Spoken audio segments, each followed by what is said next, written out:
नमस्कार, स्वागत है आपका यूं राजस्थान में। आपके साथ मैं हूं कृपाशंकर शर्मा। खबरों को विस्तार से जानेंगे, लेकिन उससे पहले नजर हेडलाइंस पर।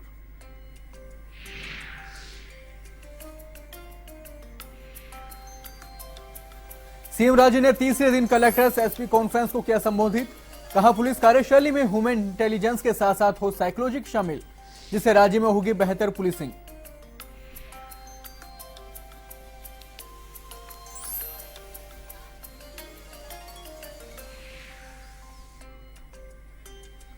डॉक्टर सीपी जोशी बने आरसीए के अध्यक्ष। रुचिर मोदी को दी मात। मोहम्मद इकबाल उपाध्यक्ष, आरएस नांदू जीएस और पिंकेश जैन बने कोषाध्यक्ष। जोशी ने कहा, क्रिकेट के लिए करेंगे काम।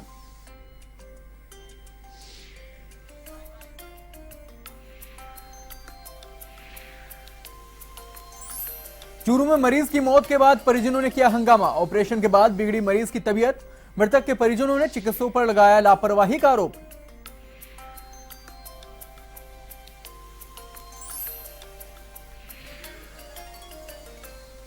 शिक्षा नगरी कोटा से कोचिंग छात्र हुआ लापता। एलन कोचिंग संस्थान में कर रहा था कोचिंग। छात्र के कमरे से मिली डायरी में वापस नहीं आने की लिखी बात।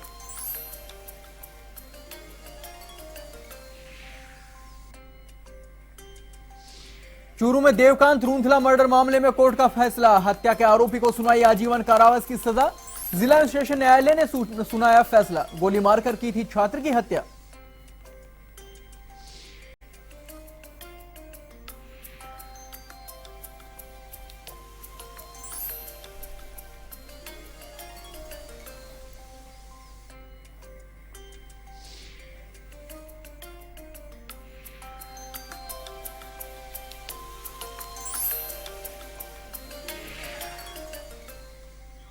एवं राजस्थान में अब खबरें विस्तार से।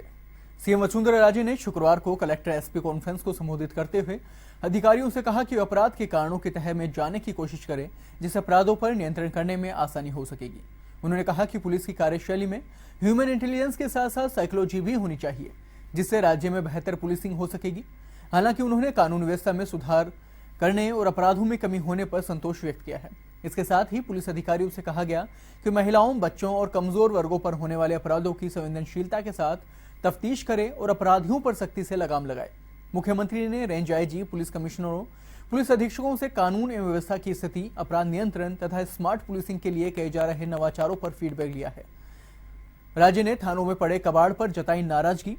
उन्होंने कहा कि राज्य पुलिस थानों के मालखानों में बरामद एवं जब्त शुदा वाहनों, शराब तथा अन्य सामान के शीघ्र निस्तारण के निर्देश दिए गए हैं।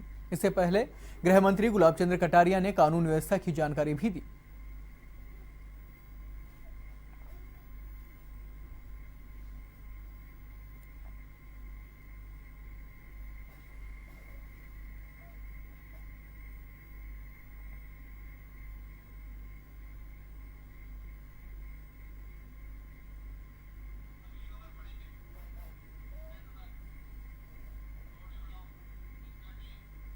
बीजेपी के प्रदेशाध्यक्ष अशोक परनामी ने जयपुर में रामलीला मैदान में मोदी फेस्ट का फीता काटकर शुभारंभ किया। इस दौरान परनामी ने फेस्ट का अवलोकन भी किया। परनामी ने कहा कि इस तरह के फेस्ट सभी जिलों में लगाए जाएंगे, जहां 3 साल के मोदी सरकार के कार्यों को प्रदर्शित किया जाएगा, जिससे लोगों को जानकारी मिल सकेगी कि इन 3 सालों में मोदी सरकार ने कौन से जनहित के काम किए हैं। कुछ जिलों में सबका साथ सबका विकास के नाम से भी प्रदर्शनियां लगाई जाएंगी। इस दौरान उनके साथ जयपुर के महापौर अशोक लाहोटी, संसदीय सचिव कैलाश वर्मा और जयपुर शहर के अध्यक्ष संजीव जैन सहित बड़ी संख्या में कार्यकर्ता मौजूद थे।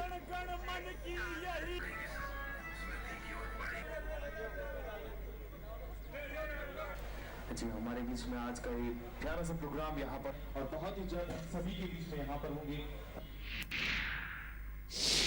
प्रदेश में कुछ जिलों में मोदी जी का अपने मोदी जी फर्स्ट चलेगा और कुछ जिलों में सबका साथ सबका विकास कार्यक्रम चलेगा। ये 3-3 दिन के कार्यक्रम चलेंगे। मैं राजस्थान प्रदेश की सभी जनता को आह्वान करता हूँ, निवेदन करना चाहता हूँ कि जहाँ जहाँ पर भी इस प्रकार की प्रदर्शनी लगे, वो उस प्रदर्शनी में जाकर के देखें कि जिनको आपने प्रधानमंत्री बनाया, उन्होंने 3 वर्षों में इस देश के लिए क्या काम किया।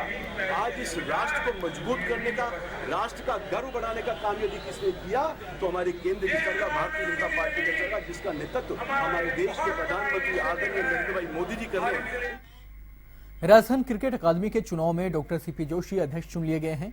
डॉक्टर सीपी जोशी और ललित मोदी के बेटे रुचिर मोदी के बीच कड़ा मुकाबला माना जा रहा था, लेकिन यहां लोगों ने क्रिकेट हित को ध्यान में रखते हुए रुचिर मोदी का साथ न देकर डॉक्टर सीपी जोशी का साथ दिया। राजस्थान हाईकोर्ट के निर्देश पर हुए चुनाव में रुचिर मोदी को 14 वोट मिले हैं, वहीं सीपी जोशी को 19 वोट मिले हैं। इस तरह से सीपी जोशी आरसी के फिर से अध्यक्ष बन गए हैं। चुनाव में मोहम्मद इकबाल उपाध्यक्ष, आरएस नांदू सचिव और पिंकेश जैन कोषाध्यक्ष चुने गए हैं। जोशी ने कहा कि क्रिकेट के लिए करेंगे काम। अब आरसीए को बीसीसीआई के फिर से मान्यता मिल सकेगी और जयपुर में राष्ट्रीय और अंतर्राष्ट्रीय मैच हो सकेंगे। एक तरह से जोशी का चुनाव जीतना राजस्थान के लिए शुभ संकेत माना जा रहा है। जोशी के अध्यक्ष बनते ही आरसी में खुशी का माहौल हो गया। लोगों ने जोशी को अध्यक्ष बनने पर फोन पर बधाइयां दी। उन्होंने बीजेपी के अशोक परनामी, पूर्व मुख्यमंत्री अशोक गहलोत और सचिन पायलट सहित कई वरिष्ठ नेताओं से फोन पर बधाई स्वीकार की। लोगों पर भी उम्मीद है कि अब क्रिकेट के हालात सुधर जाएंगे। वहीं जोशी ने फोन पर सभी साथियों का आभार व्यक्त किया है और कहा कि वे क्रिकेट के विकास के लिए काम करेंगे।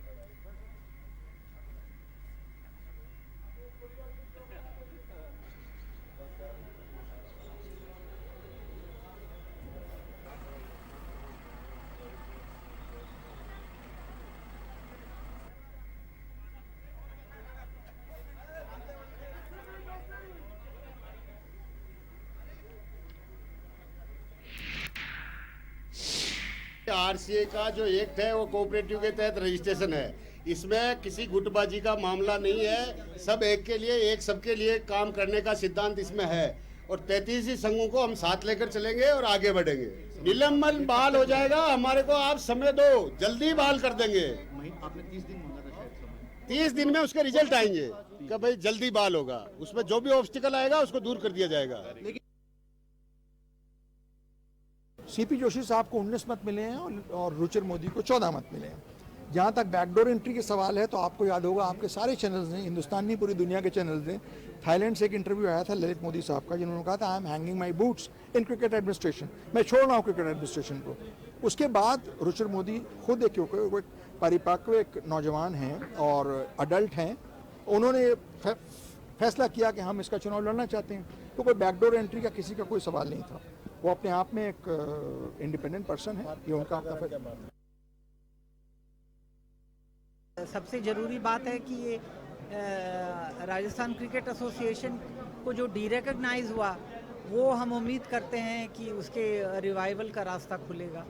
जब ऑब्जेक्शंस रेज हुए तो हमें लगा कि हमारे 20 साल के जुडिशियल करियर में शायद ये सबसे ज़्यादा मुश्किल था, क्योंकि उसमें जो वो सारे एविडेंस को स्क्रूटिनाइज करना था।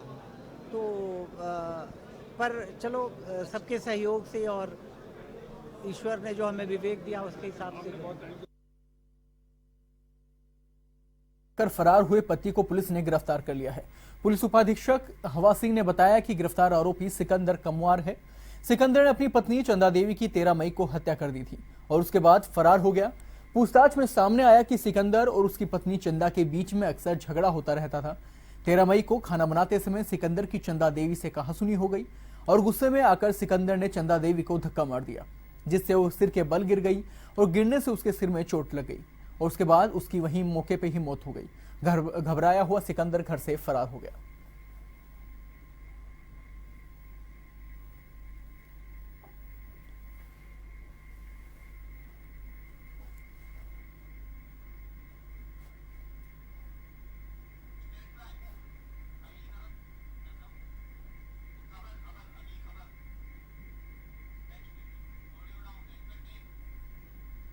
सवाईमाधोपुर के सुरवाल थाना पुलिस ने विवाह के नाम पर धोखाधड़ी करने वाले गिरोह का पर्दाफाश किया है।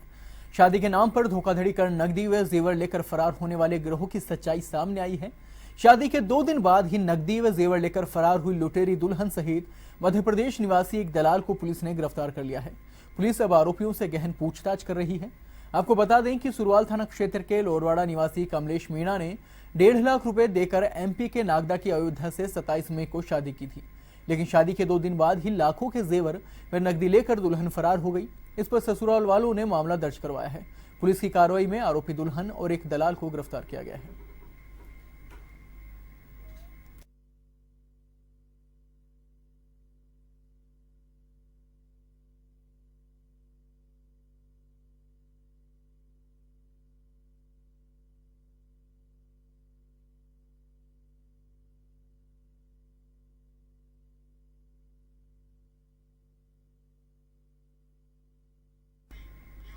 जोधपुर विकास प्राधिकरण में अनियमितताओं के मामले में गिरफ्तार तत्कालीन अधिकारी अरुण पुरोहित व जगदीश छंगाणी ने को एसीबी कोर्ट में पेश किया गया है। गुरुवार को एसीबी ने दोनों को गिरफ्तार कर लिया था। एसीबी ने पूछताछ के लिए 9 दिनों का रिमांड मांगा है, जिस पर कोर्ट ने सुनवाई करते हुए 10 जून तक दोनों आरोपियों को रिमांड पर भेज दिया है। आपको बता दें कि अनियमितताओं के मामले में एसीबी अब तक आधा दर्जन से अधिक लोगों को गिरफ्तार कर चुकी है। इसके अलावा अनियमितताओं के मामले में जमानत पर रिहा हुए पूर्व जेडीए चेयरमैन राजेंद्र सोलंकी भी कोर्ट में पेश हुए। सुप्रीम कोर्ट द्वारा सोलंकी को सशर्त जमानत पर रिहा करने के आदेश दिए गए थे। 2 मुकदमों पर पेश हुए सोलंकी ने 6 माह के लिए गुजरात का अस्थायी निवास पता कोर्ट में पेश किया। सुप्रीम कोर्ट ने सोलंकी को 6 माह तक राजस्थान से बाहर रहने के आदेश दिए थे। दोनों ही मामलों की अगली सुनवाई 29 जून को होगी। सुनवाई के बाद सोलंकी कोर्ट से घर पहुंचे और वहां से गुजरात जाने की सूचना है।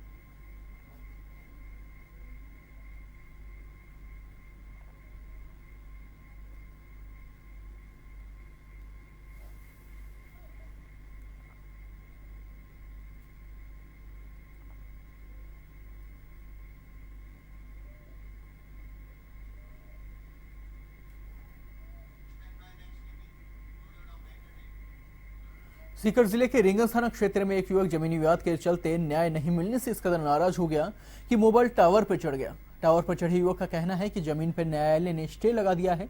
इसके बावजूद दूसरा पक्ष उस जमीन पर काम कर रहा है। नाराज युवक ने कहा कि पुलिस की ओर से कोई कार्रवाई नहीं की जा रही। युवक के टावर पर चढ़ने की सूचना पर रिंगस थाना पुलिस मौके पर पहुंची।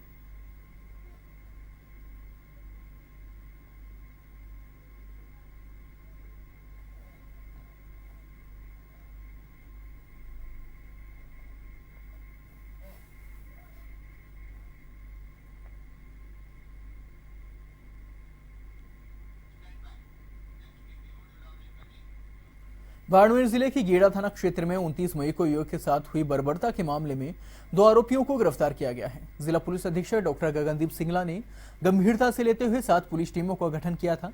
इसके तहत पुलिस ने शुक्रवार को मारपीट में शामिल आरोपी रामलाल और लक्ष्मी नारायण को गिरफ्तार किया है। हालांकि इस मामले में मुख्य आरोपी सहित अन्य आरोपी अभी फरार हैं, जिसकी तलाश में पुलिस टीम जुटी हुई है।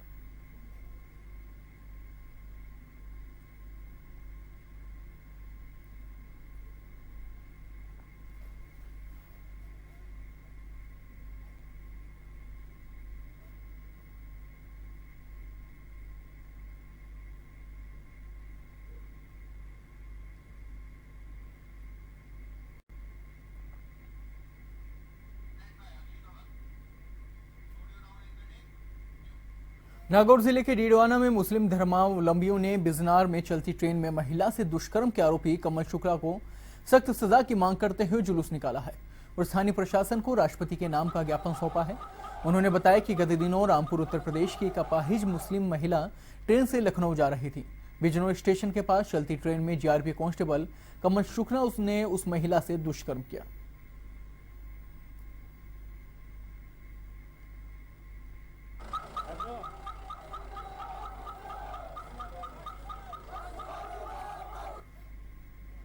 चूरू जिले के सादुलपुर के बस स्टैंड के पास स्थित मेहता अस्पताल में एक मरीज का ऑपरेशन बिगड़ने पर परिजनों ने हंगामा कर दिया और अस्पताल के बाहर जमकर विरोध प्रदर्शन किया। जानकारी के अनुसार लौटाना गांव के वीर सिंह को अपेंडिक्स के ऑपरेशन के लिए अस्पताल में भर्ती करवाया गया था। चिकित्सकों ने उसका रात को ऑपरेशन कर दिया, लेकिन सुबह होते ही वीर सिंह की वो तबीयत बिगड़ गई और पूरे शरीर में सूजन आ गई। वहीं परिजनों ने बताया कि वीर सिंह के उपचार के लिए डॉक्टरों से निवेदन किया गया था, लेकिन डॉक्टरों ने सुध नहीं ली। घटना की सूचना मिलने पर ही पहुंची पुलिस ने परिजनों को समझाया। विरोध प्रदर्शन के बाद वीर सिंह के परिजन उसे लेकर हिसार रवाना हुए।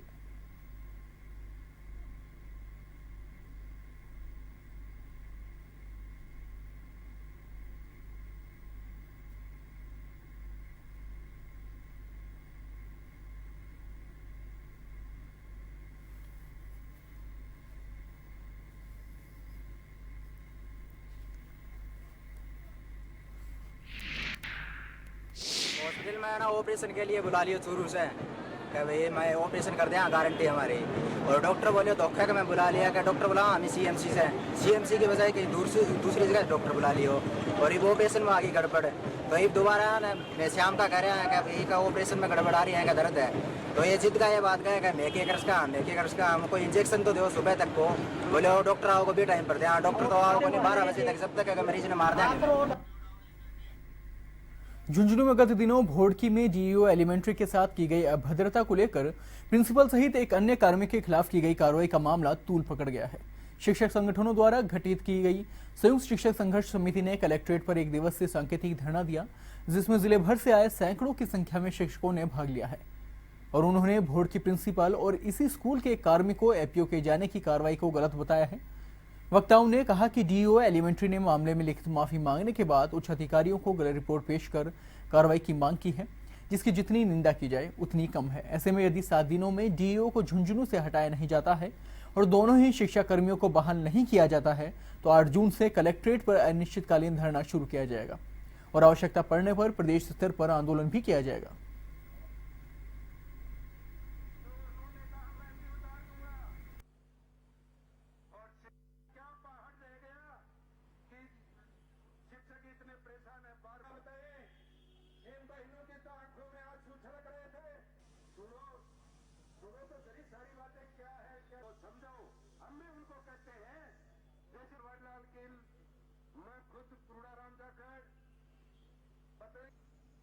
तो उनके तो एक ही आदत और एक ही तो उन्होंने कहा मेहंदी उतार दूंगा और क्या पहाड़ रह गया कि शिक्षक इतने परेशान है। बार बताए इन बहनों की तो आंखों में आंसू छलक रहे थे।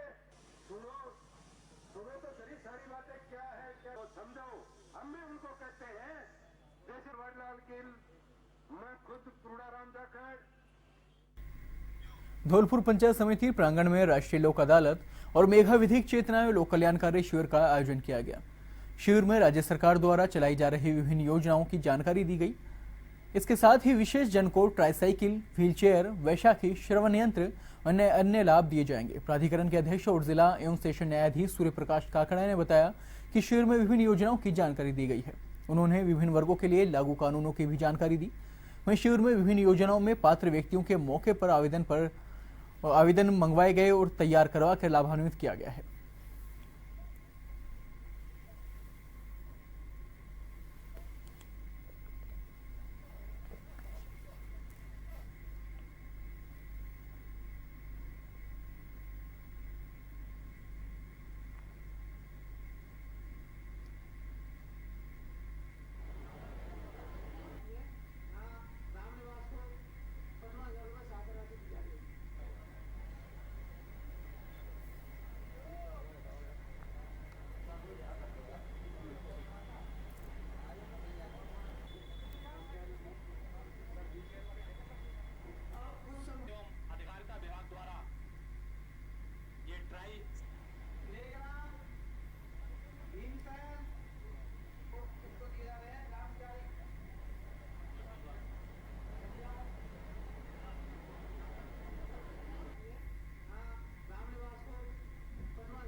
खेतड़ी एवं सूरजगढ़ ब्लॉक भाजपा के 1 दिवसीय बूथ विस्तारक प्रशिक्षण शिविर और भाजपा कार्यकर्ता सम्मेलन का आयोजन किया गया। जिलाध्यक्ष राजीव सिंह शेखावत के मुख्य आतिथ्य में हुए कार्यक्रम की अध्यक्षता खेतड़ी के पूर्व विधायक दाताराम गुजर ने की। उदयपुरवाटी विधायक शुभकरण चौधरी ने राज्य एवं केंद्र सरकार की उपलब्धियों के बारे में बताया।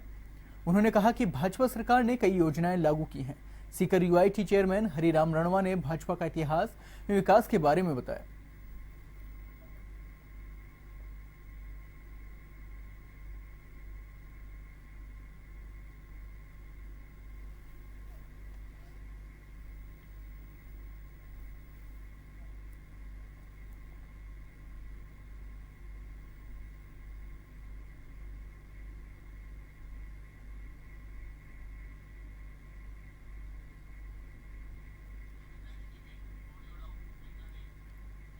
झुंझुनू के पीरू सिंह स्कूल में 3 दिवसीय मोदी फेस्ट का आयोजन किया गया, जिसका शुभारंभ अजा आयोग अध्यक्ष सुंदरलाल ने किया।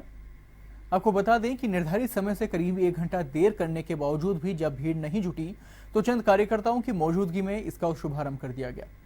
इसलिए अजा आयोग सुंदरलाल करीब 10-15 मिनट रुके और बिना कोई भाषण दिए चले गए। इसके बाद देखते ही देखते सभी लोग चले गए और पांडाल खाली हो गया। बहरहाल कार्यक्रम में कम आए लोगों के बारे में अजा आयोग अध्यक्ष सुंदरलाल ने कहा कि गर्मी बहुत है, इसलिए कुछ ही लोग पहुंचे हैं या फिर प्रचार प्रसार में कमी रह गई।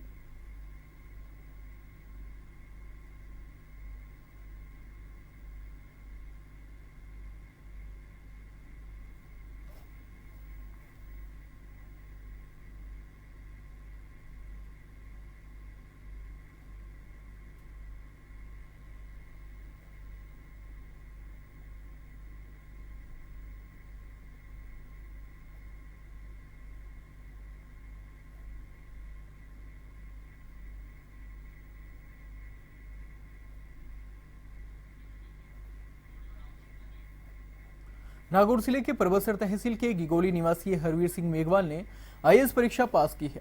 साधारण व गरीब परिवार में जन्मे हरवीर के आईएएस बनने पर ग्रामीणों ने खुशी जताई है। हरवीर ने 1017वीं रैंक प्राप्त कर पूरे जिले का नाम रोशन किया है। परिवार की आर्थिक स्थिति ठीक नहीं होने के कारण मजदूरी करके ये मुकाम हासिल किया। हरवीर सिंह का कहना है कि मन में लक्ष्य हो तो सफलता अवश्य मिलती है। उसने अपनी सफलता का श्रेय अपने पिता अर्जन राम मेघवाल और माता गुलाब देवी को दिया है।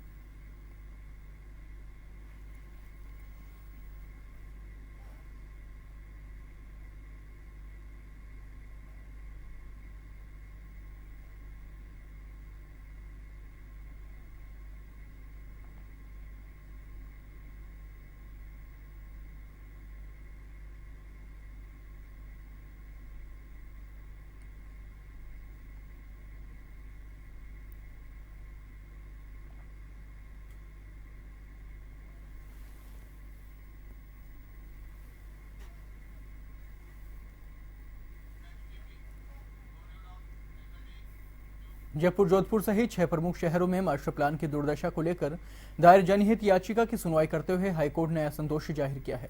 सरकार की ओर से पेश की गई पालना रिपोर्ट पर असंतोष जाहिर करते हुए हाईकोर्ट ने कहा कि रिपोर्ट में केवल औपचारिकता दिखाई दे रही है।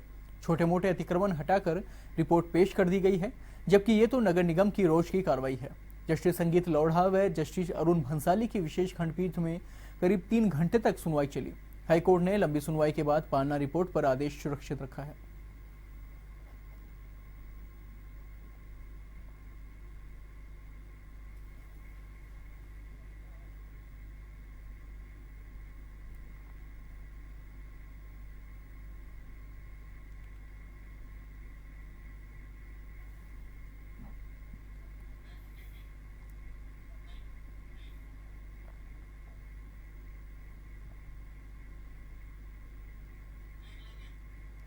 राज्य बाल अधिकार संरक्षण सदस्य एसपी सिंह ने सुजानगढ़ पुलिस थाने का औचक निरीक्षण किया। थाने में काफी अनियमितता मिलने पर थानाधिकारी को निर्देश दिए गए। उन्होंने कहा कि थाना परिसर में बाल डेस्क लगाई जाएगी। मौके पर बाल कल्याण अधिकारी बलवीर सिंह जानकारी देने में असमर्थ रहे। इस पर उन्होंने कहा कि प्रत्येक थाने में बाल डेस्क बाल कल्याण अधिकारी एएसआई लेवल का होना चाहिए।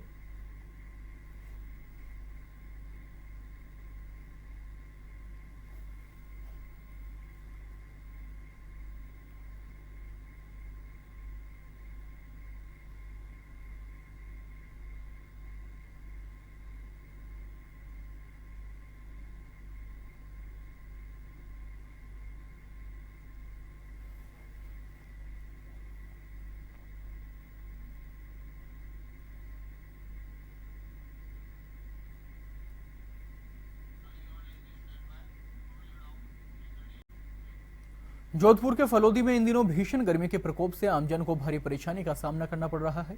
भीषण गर्मी व लू के थपेड़ों के कारण सड़कों पर सन्नाटा पसरा रहता है। प्रदेश का सबसे गर्म शहर फलोदी का तापमान अपने चरम पर है। ऐसे में दिन का तापमान 45 डिग्री तक जा पहुंचा है। दिन चढ़ने के साथ ही चिलचिलाती धूप के साथ गर्म हवाएं शुरू हो जाती हैं।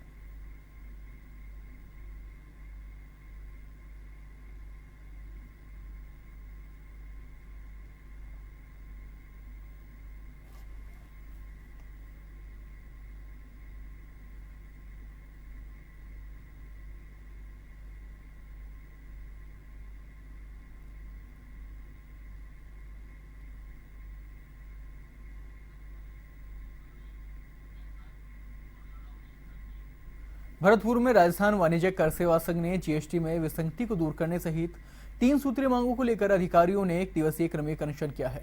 इस अनशन पर भरतपुर, धौलपुर, करौली एवं सवाई माधोपुर जिले के वाणिज्य कर अधिकारियों ने भाग लिया।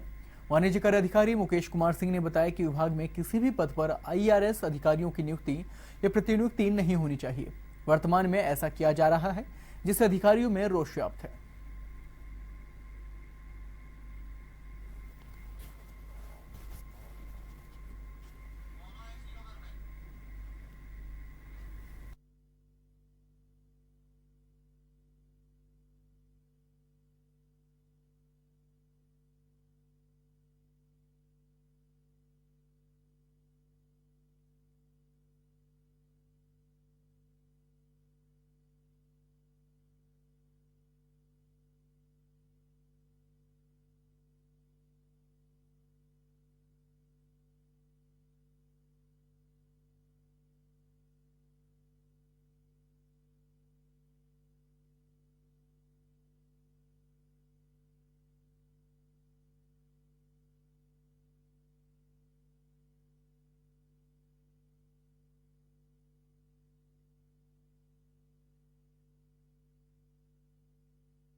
बारां जिले के शाहबाद में सर्व ब्राह्मण समाज की ओर से संगीतमय श्रीमद् भगवत ज्ञान यज्ञ का आयोजन किया जा रहा है।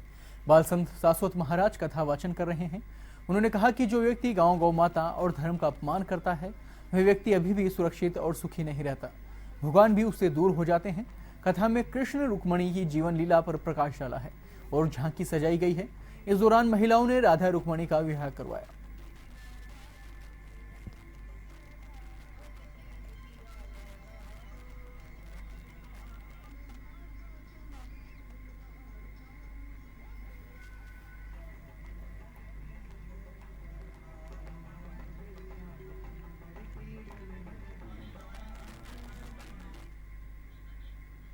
भरतपुर में बहुजन समाज पार्टी का जिला स्तरीय कार्यकर्ता सम्मेलन मुख्य प्रदेश प्रभारी धर्मवीर सिंह अशोक के मुख्य आतिथ्य में आयोजित किया गया।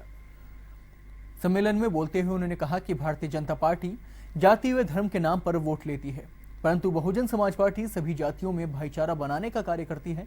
उन्होंने कहा कि बसपा 2018 में राजस्थान में सरकार बनाने का लक्ष्य लेकर कार्य करेगी। उन्होंने सभी कार्यकर्ताओं को मजबूती के साथ जुट जाने का आह्वान किया है।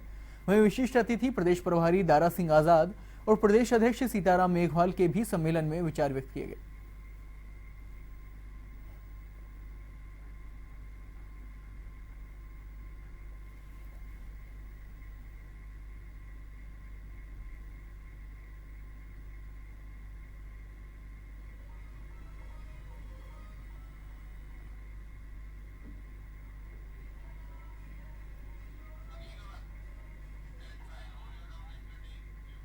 करौली के फूलबड़ा गांव में भागवत कथा का आयोजन किया जा रहा है। 7 दिवसीय इस कथा में कलश यात्रा निकाली गई। गाजे बाजे के साथ कलश यात्रा निकाली गई है, जिसे पूर्व मंत्री भरोशीलाल जाटव ने हरी झंडी दिखाकर रवाना किया। वहीं शिव नारायण पंडित भागवत कथा का वाचन करेंगे। धार्मिक कार्यक्रम की शुरुआत मूर्ति की प्राण प्रतिष्ठा से किया जाएगा। इस दौरान बड़ी संख्या में लोग मौजूद रहे।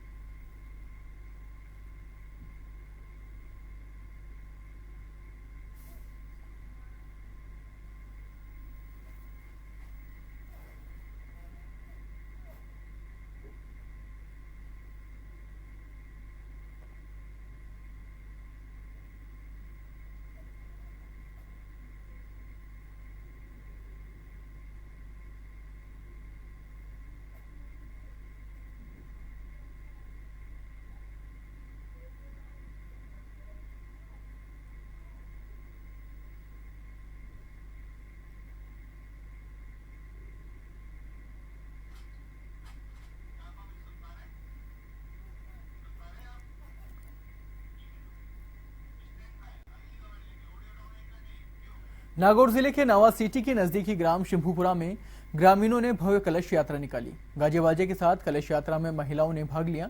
वहीं संगीतमय भजनों के साथ ग्राम के मुख्य मार्गों से होते हुए रघुनाथ जी महाराज के मंदिर पहुंचे। कथावाचक भगवत व्यास पंडित जुगल किशोर महाराज ने कथा का रसपान कराया। उन्होंने कहा कि श्रीमद् भागवत कथा को सुनने मात्र से ही मनुष्य के मन के बुरे विचारों का नाश हो जाता है। हमारे शरीर को भी नई ऊर्जा मिलती है। धर्म अधर्म का समूचा ज्ञान प्राप्त होता है। कथा का कार्यक्रम 8 दिन तक चलेगा, जिसका समय सुबह 11 बजे से 4 बजे तक रहेगा।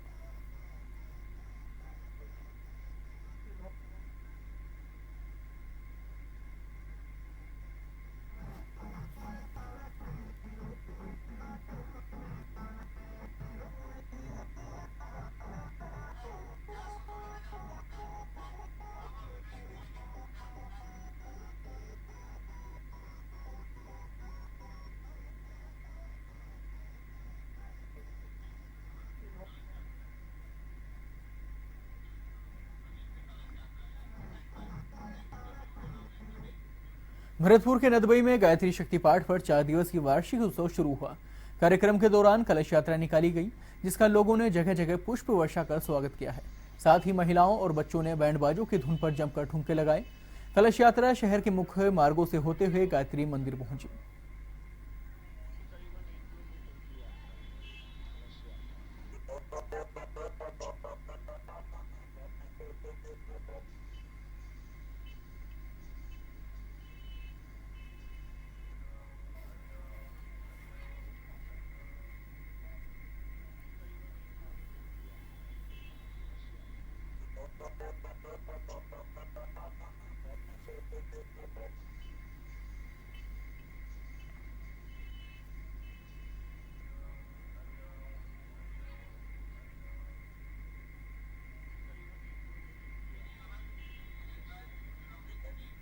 सीकर के खंडेला थाना इलाके के बनारसी की ढाणी में रास्ते की विवाद को लेकर दो पक्षों में आपसी झगड़ा हो गया। झगड़े की सूचना पर मौके पर पहुंची पुलिस ने एक गर्भवती महिला सहित 5 घायलों को खंडेला के राजकीय चिकित्सालय में भर्ती करवाया है, जहां गर्भवती महिला रूपा देवी की हालत गंभीर होने पर प्राथमिक उपचार के बाद सीकर रेफर कर दिया गया।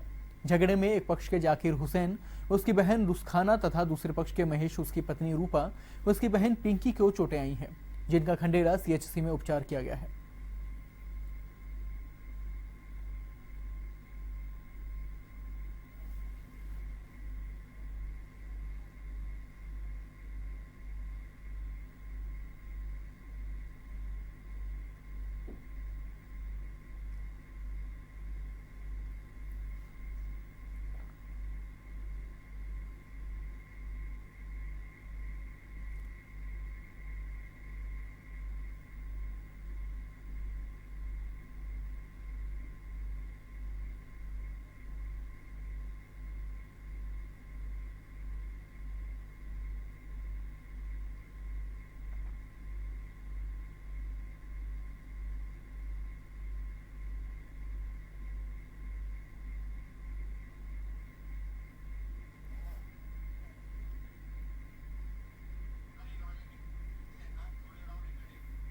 टोंक में बच्चों को निःशुल्क कला शिक्षा का ज्ञान देने के लिए बेरोजगार कला शिक्षक अभ्यर्थियों की ओर से 3 दिवसीय कार्यशाला का आयोजन किया जा रहा है। इस प्रदेश में कई कलाकारों ने अपनी अपनी कला का बेहतरीन प्रदर्शन किया है। वनस्थली विद्यापीठ की एमए की स्टूडेंट पूजा साहू ने बच्चों को चौक आर्ट के बारे में जानकारी दी। उन्होंने बताया कि वो किस तरीके से एक छोटी सी चौक पर आकृति उकेर कर चित्र बनाती हैं। उनका कहना है कि ये कार्य ध्यान केंद्रित करके किया जाता है। इसी तरह जयपुर से आए फायर आर्टिस्ट अजीत कुमार ने लकड़ी की कैनवास पर एक छोटे से लाइटर से बुद्ध का चित्र उकेर कर सबको आकर्षित कर दिया।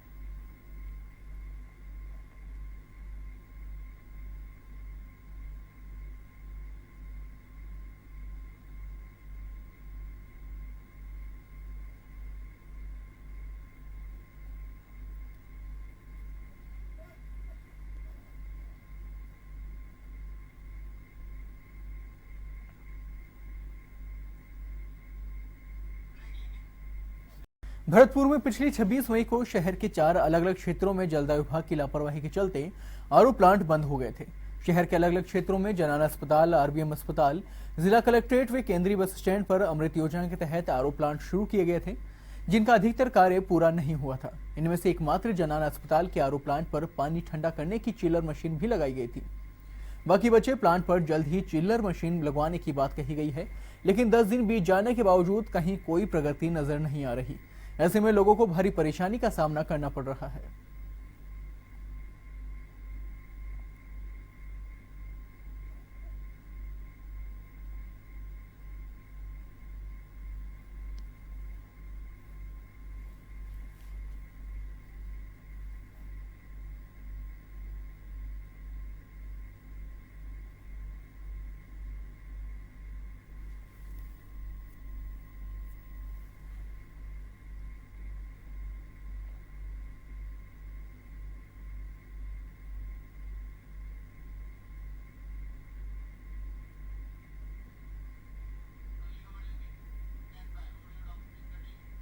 झुंझुनू के सिंघाना में मानव तस्करी विरोधी यूनिट व चाइल्ड लाइन की टीम ने ऑपरेशन मिलाप के तहत संयुक्त कार्रवाई की है। इसके तहत सिंघाना से 2 अलग अलग दुकानों से 2 बाल श्रमिकों को मुक्त करवाया गया। टीम एएसआई सुमेर सिंह ने बताया कि टीम को सूचना मिली कि सिंघाना में छोटे छोटे बच्चों से कार्य करवाया जा रहा है, जिस पर यूनिट ने टीम बनाकर दुकानों में छापा मारा। ऐसे में मौके पर बाल श्रमिकों से कार्य करवाया जा रहा था। टीम ने मौके से 2 बाल श्रमिकों को मुक्त करवाया है। वहीं टीम ने बाल श्रमिकों को सिंघाना पुलिस को सुपुर्द कर दिया है।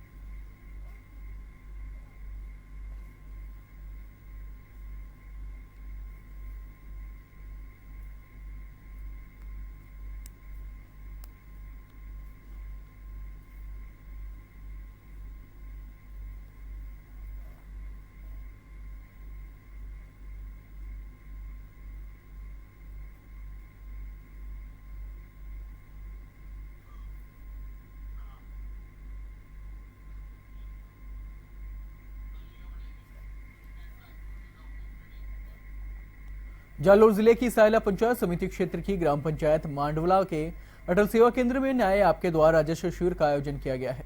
शिविर प्रभारी उपखंड अधिकारी राजेंद्र सिंह सिसोदिया मौजूद रहे।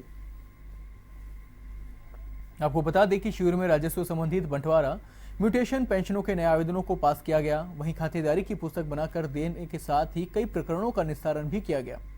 शिविर में तहसीलदार ममता लहुआ सहित सभी विभागों के कर्मचारी मौजूद रहे।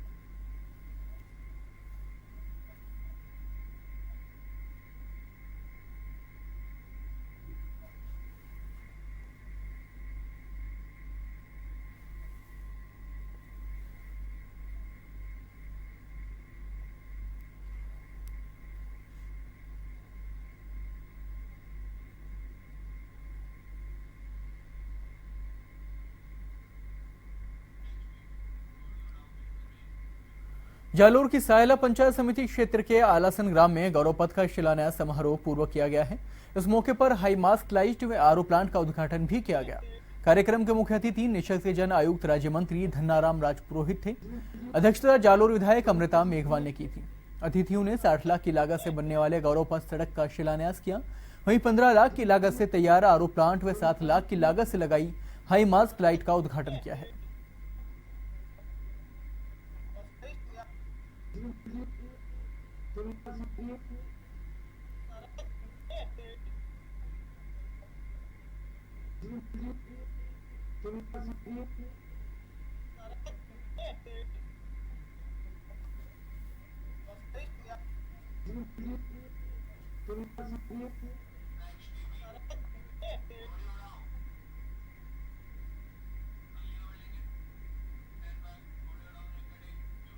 भरतपुर में 4 जून को दीनदयाल वाहिनी के भरतपुर विधानसभा क्षेत्र के कार्यकर्ताओं का सम्मेलन आयोजित किया जाएगा।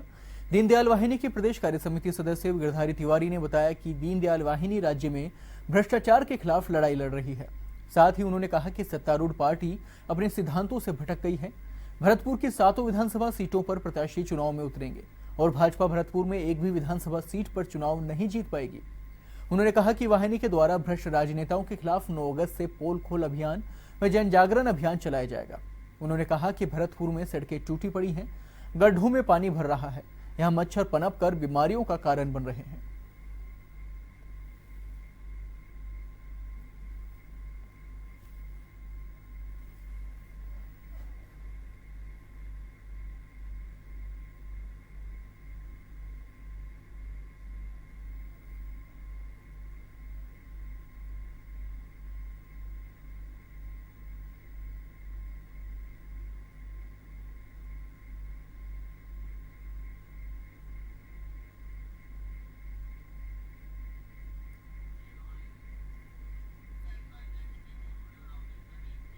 भरतपुर में पुलिस अधीक्षक डॉक्टर रामदेव सिंह की सेवानिवृत्ति के अवसर पर विदाई समारोह का आयोजन किया गया। पशुपालन विभाग एवं विभिन्न संगठनों की ओर से यह आयोजन भूरी सिंह व्यायामशाला में किया गया है। सम्मान समारोह की अध्यक्षता डॉक्टर गंभीर सिंह ने की। इस अवसर पर पशुपालन विभाग के संयुक्त निदेशक डॉक्टर योगेंद्र सिंह ने कृष्ण भगवान की मूर्ति भेंट की। उन्होंने कहा कि डॉक्टर रामदेव सिंह मूलतः पशु चिकित्सक थे और इसी सेवा से पुलिस अधीक्षक के पद तक पहुंचे।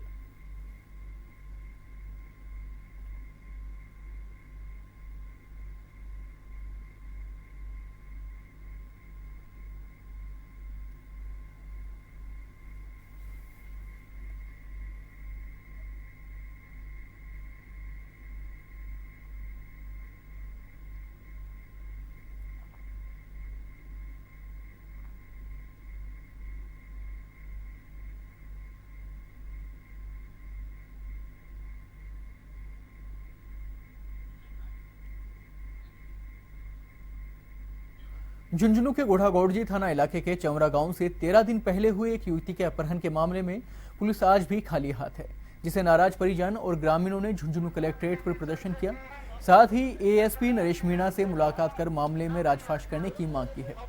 मीणा समाज के जिलाध्यक्ष सुरेश मीणा किशोरपुरा के नेतृत्व में प्रदर्शन किया और मुलाकात के बाद ग्रामीणों ने बताया कि गाँव के एक बदमाश ने युवती का अपहरण किया और उसके साथ देने वाला भी एक अन्य युवक था। दोनों के नाम बताने के बावजूद पुलिस ना तो उनसे पूछताछ कर रही है और ना ही कार्रवाई आगे बढ़ा रही है। ग्रामीणों ने 3 दिन में कार्रवाई नहीं होने पर आंदोलन की चेतावनी दी है।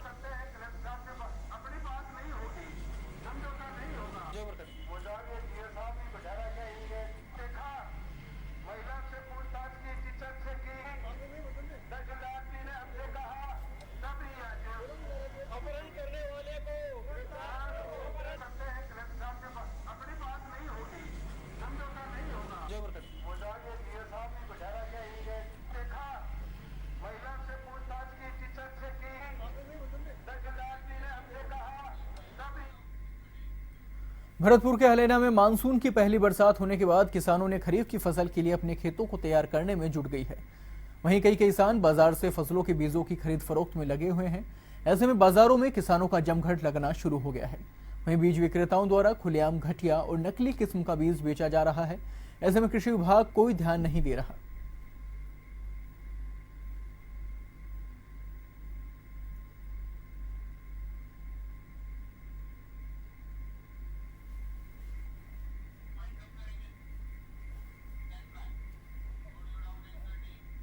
फिलहाल खबरों में इतना ही। देश और दुनिया की बाकी खबरों के लिए देखते रहिए वन टीवी। नमस्कार।